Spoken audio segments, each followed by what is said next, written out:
ડેડિયાપાડા એટલે આપ ધારાસભ્ય ચૈતર વસાવાનો ગઢ।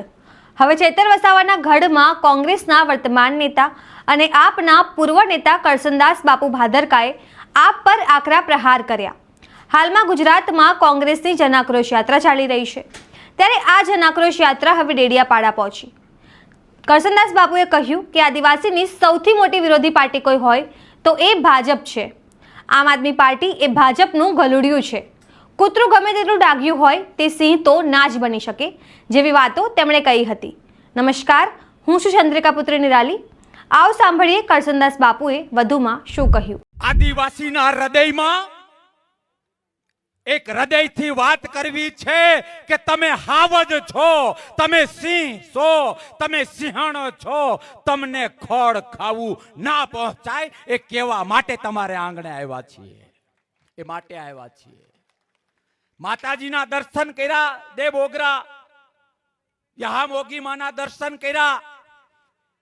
યહામોગીના સાનિધ્યમાં મને જે મારા ધર્મ અને આધ્યાત્મિકતાના આધારે મને જે અંદર વેદના અને સંવેદના આવી, એ વેદના અને સંવેદના 2-5 મિનિટમાં એ મારા આદિવાસી ભાઈઓ અને બહેનો તમને કેવી છે, તમારા કાન અહીંયા રાખજો। અમારી વાત સાંભળીને જે ગામમાંથી આવો છો, જે શેરીમાંથી આવો છો, જે સોસાયટીમાંથી આવો છો, ત્યાં જજો અને જે હાજર નથી એને કહેજો કે આ બ્રહ્માંડમાં, આ દુનિયામાં જો કોઈ બાપ સમાજ હોય, કોઈ મૂળ તત્વ હોય, તત્વનો પણ બાપ હોય તો એ આદિવાસી છે, આદિવાસી છે, આદિવાસી છે। માય કાંગલા પડું એ આદિવાસીને ન પોસાય, માય કાંગલા પડું એ આદિવાસીને ન પોસાય। મારે તમને કેવું છે કે બાપ, કોંગ્રેસ તમારી છે અને તમે કોંગ્રેસના છો। કોંગ્રેસ તમારી છે અને તમે કોંગ્રેસના છો। મારે તમને વિનંતી કરવી છે, આ વિસ્તારમાં આમ આદમી પાર્ટી માટે મેં ઘણી બધી વાત કરી। ઘણા લોકોએ મને સાંભળ્યો હશે। સાંભળેલી વાત નથી કરવી, વાંચેલી વાત નથી કરવી, મારી નજરે જોયેલું છે, નજરે જોયેલું છે। ભાજપ સૌથી વધુ વિરોધી હોય, ભાજપે સૌથી વધુ કોઈની પત્તર ઠોકી હોય તો એ આદિવાસી સમાજને હેરાન કર્યો છે, આદિવાસી સમાજને છીનવ્યો છે। હા કે ના? અરે હું જોઈને આવ્યો છું કે આજ સુધી તમે અને હું આમ આદમી પાર્ટીની વાહ વાહ કરીએ, પણ બાપ કાન ખોલીને સાંભળી લેજો, આમ આદમી પાર્ટી એ પાર્ટી નથી, રાજકારણ નામે ડટ્ટો છે, ડટ્ટો છે, ડટ્ટો છે, આદિવાસીઓનો દુશ્મન છે। અને આમ આદમી પાર્ટી, મારું માનો કે ન માનો, પણ હું છાતી ઠોકીને દે મોગરાવાળી માં યહામોગીની સાક્ષીમાં, મારા કાળિયા ઠાકરની સાક્ષીમાં ધર્મને નજર સમક્ષ રાખીને કહું છું, આમ આદમી પાર્ટી એ બીજેપીનું ગલુડિયું છે, બીજેપીનું ગલુડિયું છે। કોંગ્રેસના મત તોડવા માટે, કોંગ્રેસના મત તોડવા માટે ભાજપ આમ આદમી પાર્ટીને રોટલી નાખે છે અને આમ આદમી પાર્ટી પૂંછડી પટાવીને તમને ઉલ્લુ બનાવે છે, તમને ઉલ્લુ બનાવે છે। કોઈનામાં તાકાત હોય પણ તમારા ભરોસે આદિવાસીઓના એ જે મનોબળ અને જે ગરિમા છે એના ભરોસે મારે એ લોકોને કહેવું છે કે ચાપલાઓ, દેશના દુશ્મનો, ચમચાઓ, કોંગ્રેસના નેતૃત્વને અને કોંગ્રેસના સિપાહીઓને એ ખબર છે કે કૂતરું ગમે એટલું ડાઘ્યો હોય, સિંહનો શિકાર ના કરી શકે, ના કરી શકે અને ના કરી શકે।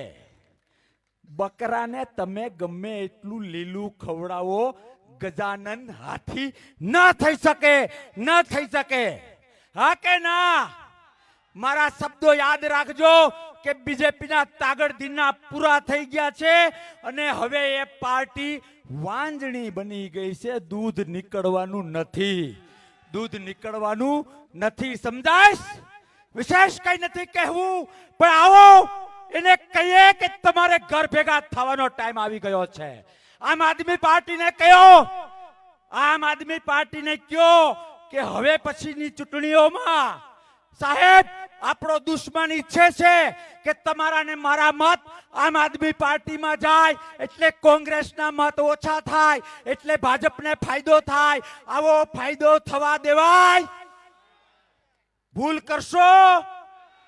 તાકાતથી હમ ખાવા એક મત આમ આદમી પાર્ટીને આપણો કોંગ્રેસનો ન મળવો જોઈએ. હા કે ના?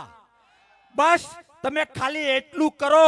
બાકી આ નેતૃત્વ ઉપર મને ભરોસો છે કે કોંગ્રેસ ગઈકાલે પણ બાપ હતી, કોંગ્રેસ આજે પણ બાપ છે, અને કોંગ્રેસ હજારો વર્ષ સુધી બાપ રહેશે, એમાં કોઈ શંકાનું સ્થાન નથી. પણ ક્યાંક ને ક્યાંક લોભ લાલચમાં, ક્યાંક ને ક્યાંક ખાચી ખોટી વાતોમાં ન આવો એ માટે તમને પ્રાર્થના કરું છું.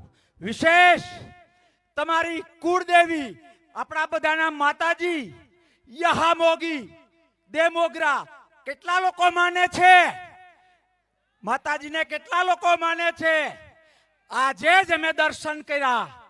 અને સાહેબ, એક વ્યક્તિએ મારી માને ગાળો દીધી હોય અને એક વ્યક્તિએ મારી માને ઘર દીધું હોય, તો ઘર જેને દીધું છે એને મારે હાર પહેરાવવો જોઈએ.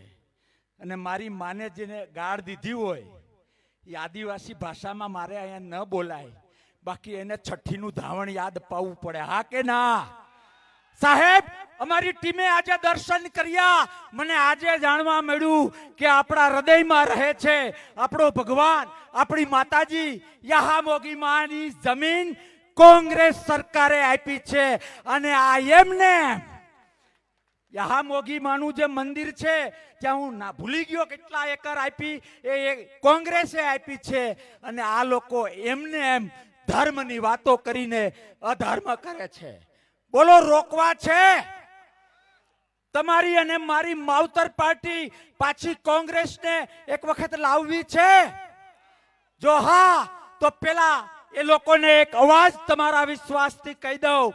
એ લોકોને એવું છે તૂટવાની રાહ જોવે છે. એને કહીએ અમે દીપડાઓ હારે અને સિંહ હારે બથ લેવા વાળા છીએ.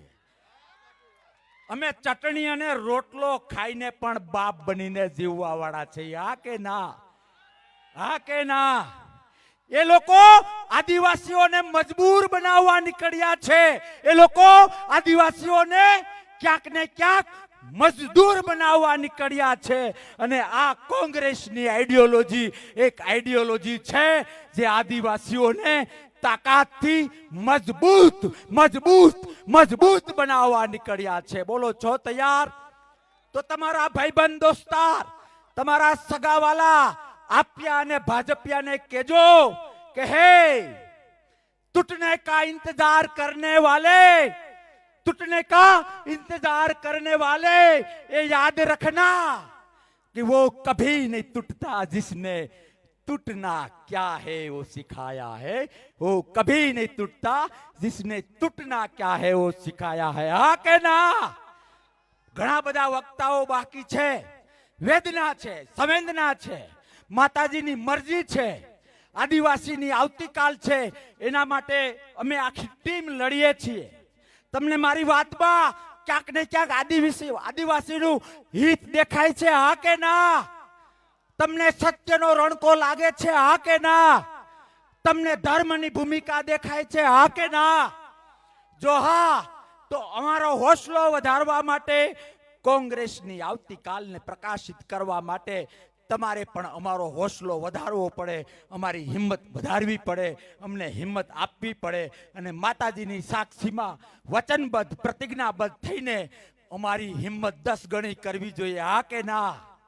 જો તમે તમારા બાળકનું ભવિષ્ય ઈચ્છતા હો, તમારી હાથ બારમાંથી તમારું નામ ના નીકળી જાય એવું ઈચ્છતા હો, આવતીકાલનો તાકાત આદિવાસી સમાજને જોવા માંગતા હો, તાકાત વાળો દેશ જોવા માંગતા હો, તો તમારો પણ ધર્મ છે કે તમારે અમને વચન આપવું. હા કે ના? જો હા, તો બધા 2 હાથ ઊંચા કરીને મને વચન આપો. હા હા હા કોંગ્રેસને લાવીશું, કોંગ્રેસને લાવીશું, કોંગ્રેસને લાવીશું અને આમ આદમી પાર્ટી અને ભાજપને ઘર ભેગી કરીશું. જય જોહર, જય જોહર, જય જોહર. એક વખત એ જંગલી અવાજ, એ આદિવાસીનું મૂળ તત્વ